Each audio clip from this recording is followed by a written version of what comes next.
ಶ್ರೀರಸ್ತು ಶುಭಮಸ್ತು ಶ್ರೀರಸ್ತು ಶುಭಮಸ್ತು.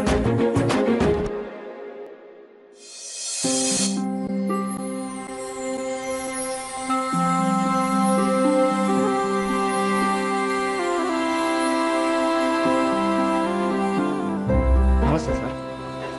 ನಮಸ್ತೆ, ಹೇಳಿ. ಅನ್ನಪೂರ್ಣ ಮೇಡಮ್ ಹೇಳಿದ್ರಿ ನೇಮ್ ಬೋರ್ಡ್ ಮಾಡ್ಕೊಂಬರಕ್ಕೆ, ಇಲ್ಲಿ ಗೋಡೆ ಮೇಲೆ ಹಾಕಕ್ಕೆ. ಯಾರ್ದು? ಮನೆ ಓನರ್ದು ಸರ್. ಮನೆ ಓನರ್ ನೀವೇನಾ? ಹಾಂ, ನಾನೇ. ಹಾಂ, ತಗೊಳ್ಳಿ ಸರ್. Thank you. ಪೇಮೆಂಟ್ ಕೊಟ್ಟಿದ್ದಾರೆ ಸರ್. Okay, thank you.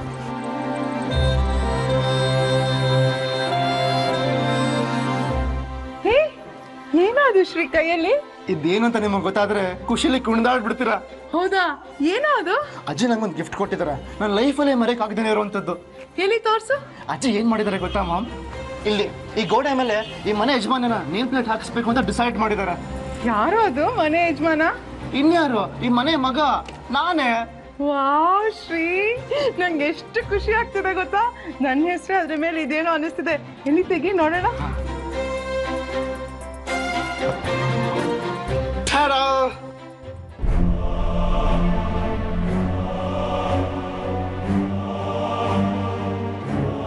ಹೆಂಗೆ, ಚೆನ್ನಾಗಿದ್ಯಾ?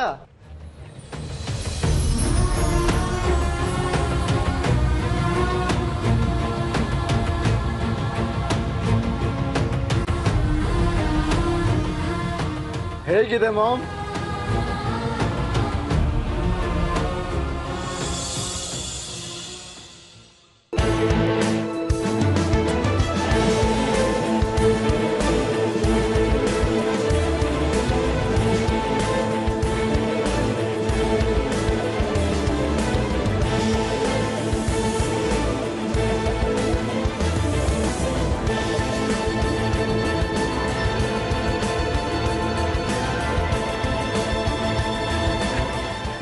ಬಕ್ರ ಆದ್ರಿ ಅಲ್ಲ. ನನಗೆ ಗೊತ್ತಿತ್ತು ಈ ನೇಮ್ ಪ್ಲೇಟ್ ನನ್ನ ಹೆಸರದಲ್ಲ, ಅವ್ರ ಹೆಸರಲ್ಲಿರೋದು ಅಂತ. ಚೆನ್ನಾಗಿದೆ ಅಲ್ಲ? ಗುರುಪ್ರಸಾದ್, ಈ ಮನೆ ಹೊಸ ಯಜಮಾನ. ವಾವ್.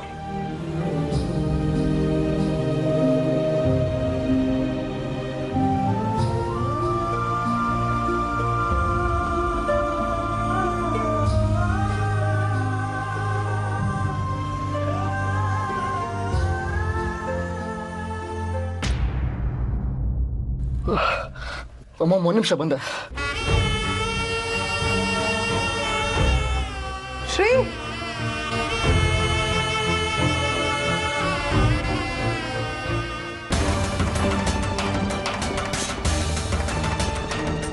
ನೀವು ಮಾಡ್ತಿರೋದು ನಂಗೊಂದು ಸ್ವಲ್ಪನೂ ಇಷ್ಟ ಆಗ್ತಾ ಇಲ್ಲ. ಕಲಾ, ಏನ್ ಮಾತಾಡ್ತಿದೀಯ ಅಂತ ನಿನ್ಗೆ ಗೊತ್ತಿದ್ಯಾ? ಗೊತ್ತಾಗಿರೋದಕ್ಕೆ ನಿಮ್ಮ ಮುಂದೆ ನಿಂತು ಮಾತಾಡ್ತಿರೋದು. ತಪ್ಪಾಗಿರೋದು ನಿಮ್ಮಿಂದ. ಆದ್ರೂ ನಂದೇ ತಪ್ಪು ಅನ್ನೋ ತರ ಹೇಗ್ ದಬಾಯಿಸ್ತಿದ್ದೀರಾ ನೋಡಿ. ನಿಮ್ ಸ್ವಭಾವ ನಂಗೇನು ಹೊಸ್ತಲ್ಲ ಬಿಡಿ. ಗಂಡ ಜೊತೆಗಿಲ್ಲ, ನಿಮ್ ಹಂಗಿನ ಕೂಳ್ ತಿನ್ಕೊಂಡು ಬಿದ್ದಿದ್ದೆ. ಅದಕ್ಕೆ ನೀವು ಯಾವುದೇ ನಿರ್ಧಾರ ತಗೊಂಡ್ರು ಬಾಯ್ ಬಿಡ್ತಾ ಇರ್ಲಿಲ್ಲ. ಆದ್ರೆ ಇವತ್ತು ನಾನು ಸುಮ್ಮನೆ ಇರೋಲ್ಲ. ನಂಗೆ ಅನ್ಯಾಯ ಆಗಿದ್ರೆ ಒಳಗೊಳಗೆ ಕೊರಕೊಂಡು ಸಂಕಟ ಪಟ್ಕೊಂಡು ಸುಮ್ಮನೆ ಇರ್ತಿದ್ದೆ. ಆದ್ರೆ ನನ್ನ ಮಗಂಗೆ ಅನ್ಯಾಯ ಆಗೋಕೆ ನಾನು ಬಿಡೋದಿಲ್ಲ ಅತ್ತೆ. ಕಲಾ, ನನ್ನ ತಾಳ್ಮೆನೆ ಪರೀಕ್ಷೆ ಮಾಡಬೇಡ.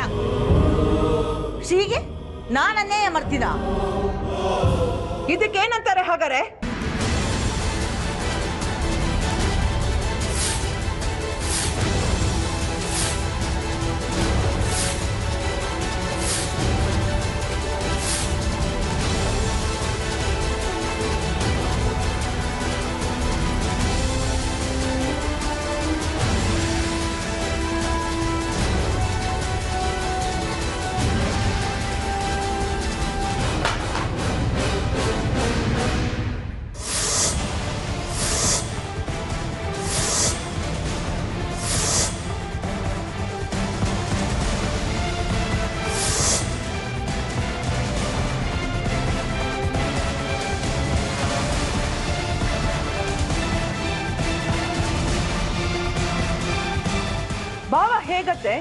ನಿಮ್ ನಂತರ ಈ ಮನೆಗೆ ಯಜಮಾನ ಆಗಕ್ ಸಾಧ್ಯ? ಯಾಕೆ ಸಾಧ್ಯ ಇಲ್ಲ? ಇಷ್ಟ ದಿನ ಈ ಮನೆಗೆ ಗಂಟಿಕ್ಕು ಅಂತ ಇದ್ದಿದ್ದು ನಮ್ಮ ಮಗ ಶ್ರೀ, ಭಾವ ಅಲ್ಲ. ನಮ್ಮನ್ನ ನಮ್ಮ ಕಂಪ್ನಿನ ಜೋಪಾನ ಕಾಪಾಡ್ಕೊಂಡು ಬಂದಿದ್ದು ನಮ್ಮ ಮಗ ಶ್ರೀ, ಭಾವ ಅಲ್ಲ. ಇಷ್ಟು ವರ್ಷ ಭಾವ ಎಲ್ಲಿದ್ರು ಅಂತಾನು ಗೊತ್ತಿರ್ಲಿಲ್ಲ. ಅಷ್ಟೇ ಅಲ್ಲ, ಅವ್ರು ಬದುಕಿದ್ರು ಇಲ್ಲ. ಕಲಾ,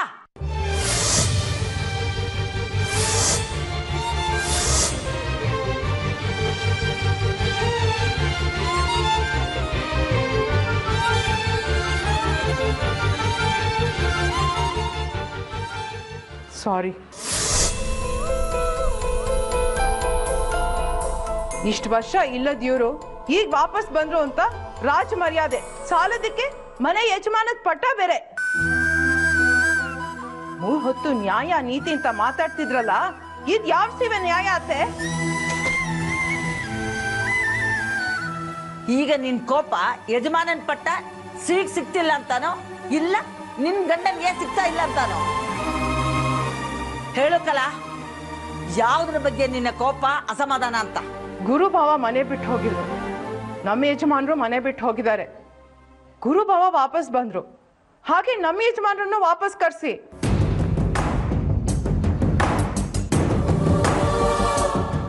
ಅದನ್ ಬಿಟ್ಟು ಇವ್ರನ್ನ ಮನೆ ಒಳಗೆ ಬಿಟ್ಕೊಳ್ಳೋದು ಅಲ್ದೆ ಕ್ಷಮಿಸಿ ಮನೆ ಯಜಮಾನನ್ ಪಟ್ಟ ಬೇರೆ ಕೊಟ್ಟಿದ್ದೀರಲ್ಲ ಅತ್ತೆ, ಇದು ನನ್ನ ಯಜಮಾನರಿಗೆ ಅನ್ಯಾಯ ಮಾಡ್ದಂಗ ಆಗೋದಿಲ್ವಾ? ನನಗೆ ಈ ಆಸ್ತಿ ಯಜಮಾನಿಕೆ ಪಟ್ಟ ಯಾವುದ್ರಲ್ಲೂ ಆಸಕ್ತಿ ಇಲ್ಲ. ನಾನು ಫಾರಿನ್ಲಿದ್ದಾಗ ಸಾಕಷ್ಟು ಸಂಪಾದನೆ ಮಾಡಿಟ್ಟಿದ್ದೀನಿ. ಈ ಥರ ನೇಮ್ ಪ್ಲೇಟ್ಗಳು 10 ಇದ್ದಾವೆ. ಆದರೂ ಇದು ಯಾವುದು ಬೇಡ ಅಂತ ಜಂಗಮನ್ ಥರ ಇಲ್ಲಿ ಬಂದು ನಿಂತಿದ್ದೀನಿ. ನನಗೀಗ ನನ್ನ ಹೆಂಡತಿ ಮಕ್ಕಳು ಅಮ್ಮನ ಸೇವೆ ಮಾಡ್ಕೊಂಡು ಇದ್ಬಿಟ್ರೆ ಸಾಕಾಗಿದೆ. ಇನ್ನು ಯಾವ ಆಸೆನೂ ಇಲ್ಲ ನನಗೆ. ಗೊತ್ತು ನನ್ಗೆ, ಆದ್ರೆ ನನ್ನ ಸಂಕಟ ಯಾರೂ ಅರ್ಥನೇ ಮಾಡ್ಕೋತಿಲ್ಲ. ಮಾಲ್ತಕ್ಕನ್ ಜೀವನ ಸರಿ ಹೋಯ್ತು, ಆದ್ರೆ ನನ್ನ ಜೀವನ ಮಾತ್ರ 3 ಬಟ್ಟೆ ಹಾಗೆ ಇದೆ. ಇವ್ರು ಮನೆ ಬಿಟ್ಟು ಹೋಗ್ಬಾರ್ದಾಗಿತ್ತು ಅನ್ಸುತ್ತೆ. ನಿನ್ನ ಸಂಕಟನೂ ನನಗೆ ಅರ್ಥ ಆಗುತ್ತೆ. ಆದರೆ ನಿನ್ನ ಕೋಪನ ನನ್ನ ಮೇಲಾಗಲಿ ಅಮ್ಮನ ಮೇಲಾಗಲಿ ತೋರಿಸೋದು ತಪ್ಪಲ್ವಾ? ಇವತ್ತಿನ ನಿನ್ನ ಕಣ್ಣೀರಿಗೆ ನಾನಾಗಲಿ ಅಮ್ಮ ಆಗಲಿ ಹೊಣೆ ಅಲ್ಲ. ನಿನ್ನ ಗಂಡ ಅಲ್ವಕಲ್ಲ?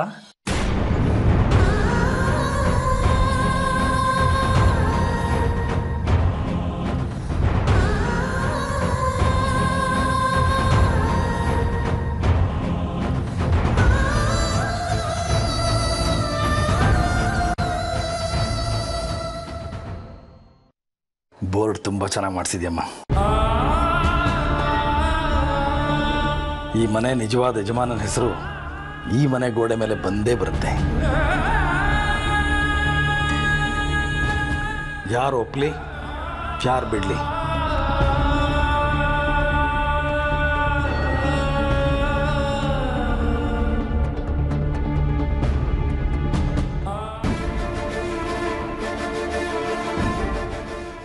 ಏನಾಯ್ತು?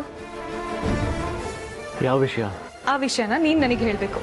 ನನ್ನ ಯಜಮಾನ್ರು ಇವತ್ತು ಮಾಮೂಲಿ ಥರ ಇಲ್ಲ, ಅಷ್ಟು ಮಾತ್ರ ನನಗೆ ಗೊತ್ತು. ಹಾಗೇನಿಲ್ಲ. ಸುಳ್ಳು. ನಿಜಾನ ಹೇಳ್ತಿರೋದು. ಮತ್ತೊಂದು ಸುಳ್ಳು. ಏನ್ ಜಾನು? ಏನು? ಜೇನಾ? ಜೇನಾ? What's that? J for jealous. Jealous? ನನಗೆ? ಯಾರ ಮೇಲೆ? ನಿಮ್ ತಂದೆ ಮೇಲೆ, ನನ್ನ ಮಾವನ ಮೇಲೆ. ವಾಟ್ ದ ಹೆಲ್ ಜಾನು? ನಾನಕ್ಕೆ ಅವ್ರ ಮೇಲೆ ಜೆಲಸ್ ಫೀಲ್ ಮಾಡ್ಕೊಳ್ಳಿ? ನಿನ್ ಸ್ಥಾನ ಕಿತ್ಕೊಂಡ್ರಲ್ಲ ಅದಕ್ಕೆ. ನೀನದನ್ನು ಒಪ್ಕೋತೀಯಾ? ನಾನು ಒಪ್ಕೊಳ್ಳೋದು ಇಂಪಾರ್ಟೆಂಟ್ ಅಲ್ಲ, ನಿನ್ನ ಒಪಿನಿಯನ್ ಇಂಪಾರ್ಟೆಂಟ್. ನನ್ನ ಪ್ರಕಾರ ಅವ್ರನ್ನ ಸ್ಥಾನ ಕಿತ್ಕೊಳ್ಳೋಕೆ ಸಾಧ್ಯನೇ ಇಲ್ಲ. ಈಗಲೂ ಅವ್ರನ್ನ ಗೆಸ್ಟ್ ಅಂತಾನೆ ಕನ್ಸಿಡರ್ ಮಾಡಿದ್ದೀನಿ. ಆದ್ರೆ ಅಜ್ಜಿ ಪ್ರಕಾರ ಅವರು ಈ ಮನೆ ವಾರಿಸ್ತಾರ ಅಂತ ಡಿಸೈಡ್ ಆಗ್ಬಿಟ್ಟಿದೆ. ಅವ್ರು ಈ ಮನೆ ಯಜಮಾನ ಆದ್ರೆ ನೀನೇನು? ನನ್ನ ವಿಷಯ ಬಿಡು. ನಿನಗಂತೂ ತುಂಬಾನೇ ಖುಷಿ ಆಗ್ತಿರ್ಬೇಕಲ್ಲ ನಿಮ್ಮ ಮಾವನ್ಗೆ ಮನೆ ಯಜಮಾನಿನ ಪಟ್ಟ ಸಿಗ್ತಿದೆ ಅಂತ. ಇಷ್ಟೇ ನೀನು ನನ್ನನ್ನು ಅರ್ಥ ಮಾಡ್ಕೊಂಡಿರೋದು. ನನಗೆ ಈ ಮನೆ ಯಜಮಾನ ನೀನಾದ್ರೇ ಸಂತೋಷ. ಮಾವನ್ನ ಈ ಮನೆಗೆ ನಾನೇ ಕರ್ಸಿರ್ಬೋದು, ಆದ್ರೆ ಒಂದೇ ತಿಂಗಳಲ್ಲಿ ನಿನ್ನನ್ನು ಸೈಡಿಗಿಟ್ಟು ಈ ಮನೆ ಯಜಮಾನನೇ ಆಗ್ಬೇಕು ಅಂತ ಹೊರಟಿದ್ದಾರೆ. ಅಷ್ಟು ಸಾಲದಕ್ಕೆ ಮನೆ ಹೊರಗೆ ನೇಮ್ ಪ್ಲೇಟ್ ಕೂಡ ಅವ್ರದ್ದೇ ಹಾಕಿಸ್ಬೇಕು ಅನ್ಕೊಂಡಿದ್ದಾರೆ. ನನಗೆ ಬೇಜಾರಾಗಲ್ವಾ? ನಿನಗೂ ತುಂಬಾ ಹರ್ಟ್ ಆಗಿರ್ಬೇಕಲ್ಲ ಶ್ರೀ? ಇಲ್ಲ, ಹಾಗೇನಿಲ್ಲ. ನಾನೇ ಹರ್ಟ್ ಮಾಡ್ಕೊಳ್ಳಿ, ಅವ್ರ ಹೆಸರು ಅವ್ರ ಇಷ್ಟ, ಹಾಕೊಳ್ಳಿ ಬಿಡು. ಅದರಿಂದ ನನಗೇನು ವ್ಯತ್ಯಾಸ ಆಗಲ್ಲ.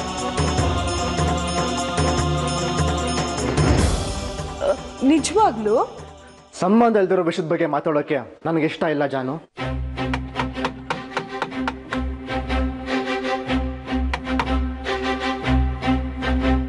ಶ್ರೀ, ಸುತ್ಕೆ ಸೌಂಡು. ಪ್ರಾಬಬ್ಲಿ ಮಾವ ಅವ್ರ ಹೆಸರಿನ ನೇಮ್ ಪ್ಲೇಟ್ ಹಾಕಿಸ್ತಿದ್ದಾರೆ. ಬಾ ಹೋಗಿ ನೋಡ್ಕೊಂಡ್ ಬರೋಣ. ನಾನು ಬರಲ್ಲ. ಬಾ ಶ್ರೀ. ಸರಿ ಬಿಡು, ನನ್ ಗಂಡನ ಹೆಸರಂತೂ ನೇಮ್ ಪ್ಲೇಟಲ್ಲಿ ನೋಡೋ ಅದೃಷ್ಟ ನನಗಿಲ್ಲ. ಬೇರೆ ಅವ್ರ ಹೆಸರನ್ನೇ ನೋಡಾದ್ರೂ ಕಣ್ ತುಂಬಿಸ್ಕೊಂಡು ಬರ್ತೀನಿ.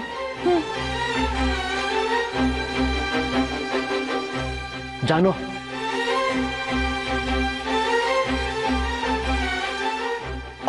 ಏನು ಶ್ರೀ? ನಾನು ಬರ್ತೀನಿ.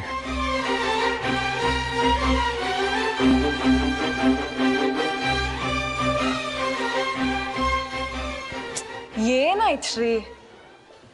ನೀನು ಹೋಗು, ನಾನು ಬರಲ್ಲ. ಮಾವ ಈ ಮನೆ ಯಜಮಾನನ ಹೆಸರು ಹೊರಗೆ ನೇಮ್ ಪ್ಲೇಟಲ್ಲಿ ಹಾಕಿಸ್ತಿದ್ದಾರೆ.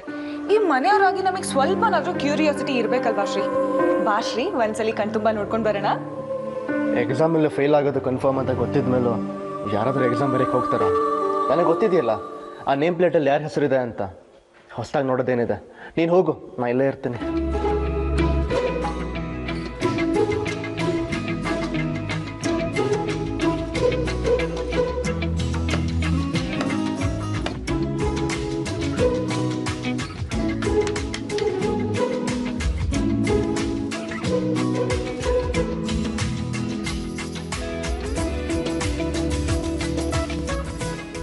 ಪುಟಿ, ಹೇಗಿದೆ ಬೋರ್ಡು? ಶ್ರೀಯಲ್ಲಿ ಶ್ರೀ ಶ್ರೀ ಬಿಡು ಜಾನು. ಬಾ ಶ್ರೀ. ಜಾನು ಪ್ಲೀಸ್, ಬಿಡು ಜಾನು ಪ್ಲೀಸ್. ಶ್ರೀ, ಇಲ್ಲಿ ನೋಡು ಶ್ರೀ.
ಲಲಿತಕ್ಕ, ಏನು ಯೋಚನೆ ಮಾಡ್ತಿದ್ದೀರಾ? ಈ ಮನೇಲಿ ಇನ್ನೇನು ವಿಷಯ ಇರುತ್ತೆ? ಗುರುಭಾವನ್ ಶ್ರೀ ಬಗ್ಗೆ ಬಿಟ್ಟು ಎಷ್ಟು ತಪ್ಪು ತಿಳ್ಕೊಂಡಿದ್ವಿ ನಾವು. ಶ್ರೀ ಗುರುಭಾವ ಒಂದಾಗಿದ್ದಾರೆ ಅಂತ. ಇವತ್ತಾರ ನೇಮ್ ಪ್ಲೇಟ್ ರಾಮಾಯಣ ನೋಡಿ ಎಲ್ಲ ಅರ್ಥ ಆಯ್ತು. ಪಾಪ ಗುರುಭಾವ ಶ್ರೀ ಮನಸ್ಸನ್ನ ಗೆಲ್ಲೋದಕ್ಕೆ ಏನೇನೋ ಮಾಡ್ತಿದ್ದಾರೆ. ಅವನೇನೇ ಅಂದ್ರೂ ಅನ್ಸ್ಕೊಂಡು ಸುಮ್ಮನಿರ್ತಾರೆ. ಅದರಲ್ಲಿ ಬಿಡೆ, ಅತ್ತೆ ನೇಮ್ ಪ್ಲೇಟನ್ನು ಗುರುಭಾವ ಹೆಸರು ಮಾಡಬೇಕು ಅಂತಿದ್ರು. ಆದರೆ ಪಾಪ ಗುರುಭಾವ ಅತ್ತೆ ಕನ್ವಿನ್ಸ್ ಮಾಡಿ ನೇಮ್ ಪ್ಲೇಟನ್ನು ಶ್ರೀ ಹೆಸರು ಮಾಡಿಸಿದ್ರು.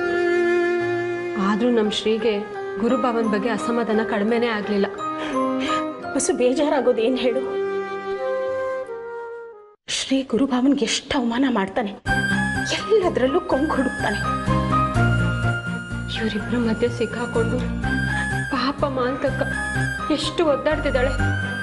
ಗಂಡನ ಪರ ನಿಲ್ಲೋದು ಮಗನ ಪರ ಮಾತಾಡೋದು ಅಂತ ಗೊತ್ತಾಗ್ತಿಲ್ಲ ಅವಳಿಗೆ. ನಮ್ಮ ಪರಿಸ್ಥಿತಿನೂ ಹಾಗೆ ಆಗಿದೆ. ಬಸ್ಸು, ನಂಗೆ ಯಾಕೋ ಅನುಮಾನ ಕಣೆ. ಏನ್ ಅನುಮಾನ? ಈ ಜನ್ಮದಲ್ಲಿ ಶ್ರೀ ಗುರುಭಾವ ಒಂದಾಗಲ್ಲ ಅಂತ ಕಾಣುತ್ತೆ.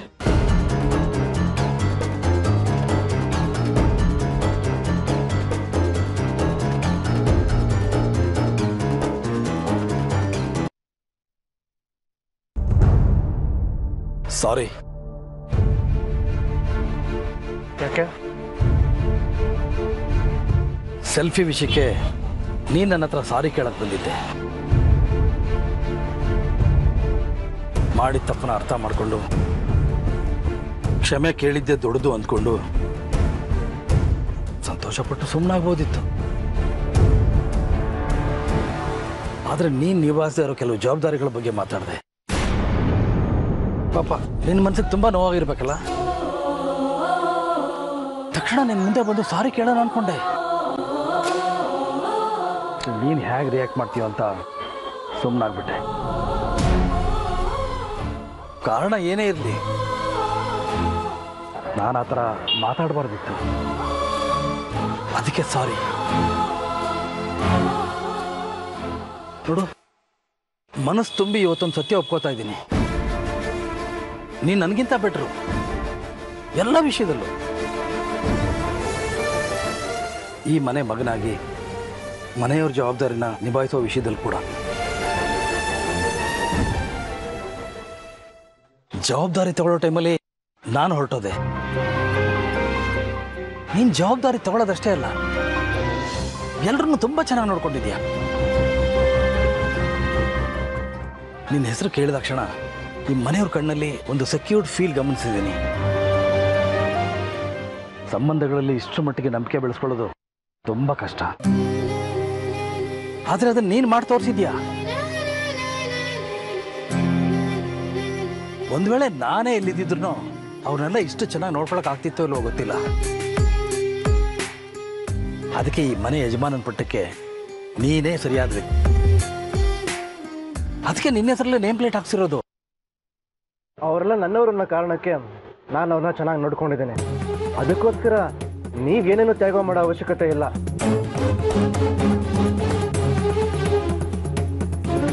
ತ್ಯಾಗ ಅಂತ ಯಾಕೆ ಹೇಳ್ತೀಯ? ಅಷ್ಟು ಒಳ್ಳೆ ಮನುಷ್ಯ ಅಲ್ಲ ನಾನು.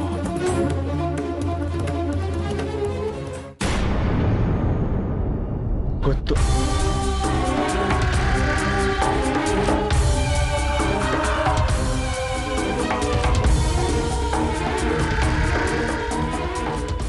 ಶ್ರೀ, ಇವತ್ತು ನಾವಿಬ್ರು ಕಾಂಪ್ರಮೈಸ್ ಆಗ್ಬಿಡೋಣವಾ?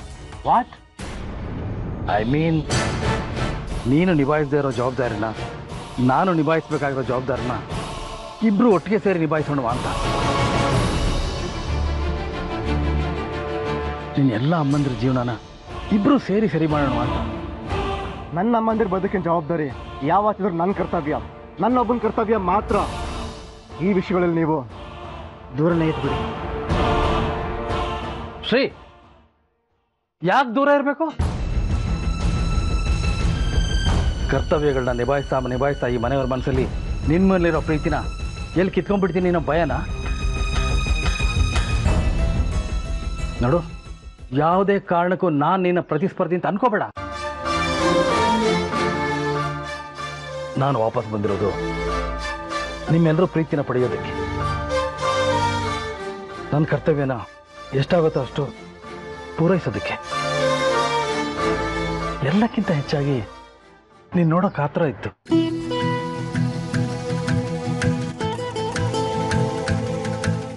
ನಿನಗೆ ತಂದೆಯಾಗಿ ಹಿಂದೆ ನಿಲ್ಲಿಲ್ಲ, ಸ್ನೇಹಿತನಾಗಾದ್ರೂ ಪಕ್ಕಕ್ಕೆ ನಿಲ್ಲ ಅನ್ಕೊಂಡೆ. ಆದ್ರೆ ನೀನು ನನ್ನನ್ನ ನೀನು ಮುಂದೆ ನಿಲ್ಲಕ್ಕೆ ಲಾಯಕ್ಕಿಲ್ಲ ಅಂತ ಅನ್ಕೊಂಡ್ಬಿಟ್ಟಿದ್ಯಾ.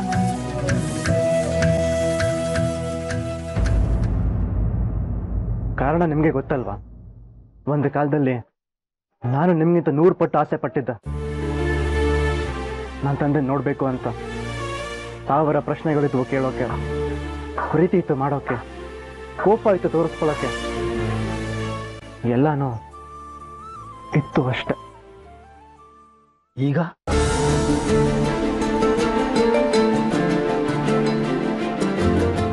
ಬರೀ ತಿರಸ್ಕಾರ ಇದೆ ಅಲ್ವಾ? ನನ್ನ ತಪ್ಪಿಗೆ ಸರಿಯಾಗಿ ಶಿಕ್ಷೆ.